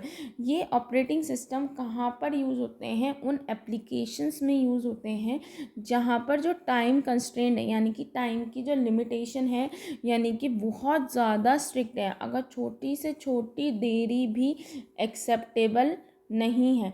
ऐसा समझिए कि अगर बोला है कि ये काम इतने मिनट में होना है तो इतने ही मिनट में, 2 मिनट 1 सेकंड भी लेट नहीं होना चाहिए। These system are build for saving life. ये सिस्टम कहाँ पे बिल्ड किया? जहाँ पे लाइफ को सेव करने से ऑटोमेटिक पैराशूट और air bags which are required to readily available in case of any accident. अब virtual memories almost never found in this system. इसमें एक वर्चुअल मेमोरी कभी भी नहीं पाई जाती। वर्चुअल मेमोरी एक तरह से सेकेंडरी मेमोरी होती है। ये आप ऐसा समझिए, ये एक्स्ट्रा मेमोरी होती है। देखो, जो आपकी रैम रोम मेमोरी होती है वो बहुत ही छोटी होती है, तो हमें नीड पड़ती है वर्चुअल मेमोरी की, तो ये वहाँ यूज़ होती है। पर आप जब आगे ऑपरेटिंग सिस्टम में पढ़ेंगे तब आपको बहुत डिटेलिंग में समझ आएगा। ठीक है, तो ये जो ऑपरेटिंग सिस्टम होते हैं ये वहाँ पर यूज़ होते हैं जहाँ पर बहुत ही जरासी भी डिले, जरासी भी देरी लाइफ थ्रेटनिंग होती है। और दूसरे कहाँ कहाँ यूज़ होते हैं? Automatic parachute. अब ऐसे समझो, कोई बहुत ही ऊंचाई से, जैसे लोग जो होते हैं ना बहुत ज़्यादा जिन्हें बहुत ज़्यादा थ्रिलिंग, और वो पहाड़ी से या प्लेन से छलांग लगाते हैं, तो जब वो प्लेन से छलांग लगाते हैं, अगर 1 सेकंड की भी जैसे थोड़ी देर आपने देखा होगा स्काई डाइविंग, हाँ स्काई डाइविंग करते हैं जो लोग, तो जब वो प्लेन से छलांग लगाते हैं तो कुछ मिनट बाद या कुछ सेकंड बाद आपने देखा होगा कि जब उन्होंने छलांग लगाई तो कुछ सेकंड बाद क्या होता है, जब छलांग लगाने के बाद अगर वो थोड़ी देर ऐसी आसमान में रहता है, अगर वो जरा सी भी देर हो जाए तो इतनी सी देर में तो उनकी डेथ हो जाएगी। तो जरा सी भी देरी ज़रूरी नहीं है। या एयर बैग्स, जैसे आप जो कार वगैरह होती है उनमें एयर बैग क्यों लगे होते हैं कि अगर एयर बैग खोलने और एक्सीडेंट हो तो उनके मेनली क्या होता है, आपके दिमाग पे चोट ना लगे या फेस पे, आइज़ पे, क्योंकि आपका जो फेस होता है, मतलब वैसे नहीं, नॉर्मली कि जो आपका हेड होता है, आपकी आइज़ होती हैं, ये बहुत सेंसिटिव पोर्शन होते हैं आपकी बॉडी का, इसमें चोट सही नहीं होती। जैसे सपोज एक बार हड्डी टूट गई या कुछ हो गया, मतलब हाँ ऑफकोर्स ये भी दिक्कत है, लेकिन ऐसा है कि आपके दिमाग पे चोट लग गई तो आप, क्योंकि ब्रेन ही सब चीज़ों को कंट्रोल करता है, तो आई थिंक उसका होना ज़रूरी है। तो इसलिए जरा सी भी देरी, अगर 1 सेकंड की देरी है इतने पे तो चोट लग जाएगी। तो ये वहाँ पर ऑपरेटिंग सिस्टम यूज़ होते हैं जहाँ पर जरा सी भी देरी बर्दाश्त नहीं है। अब इसका ही रियल टाइम ऑपरेटिंग सिस्टम का ही दूसरा वेरिएशन है soft real time system. These operating system are for application where time constraint are less strict. मतलब ऐसा समझिए कि ये भी एक तरह का दूसरा वेरिएशन है। रियल टाइम ऑपरेटिंग सिस्टम वो है जो स्ट्रिक्ट तो है पर इतना नहीं, मतलब ऐसा समझिए वो आपसे कह रहा है 2 मिनट में काम होना है तो 2 मिनट, आप 1 सेकंड में भी उस काम को कर देंगे तो इट्स फाइन, मतलब इतनी दिक्कत नहीं।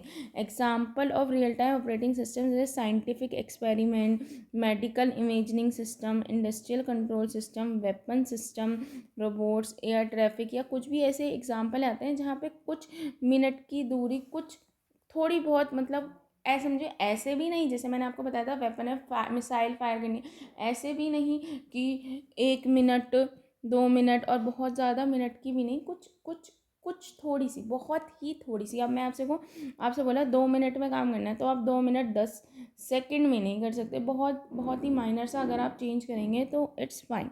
ठीक है, hope you like this video, thank you.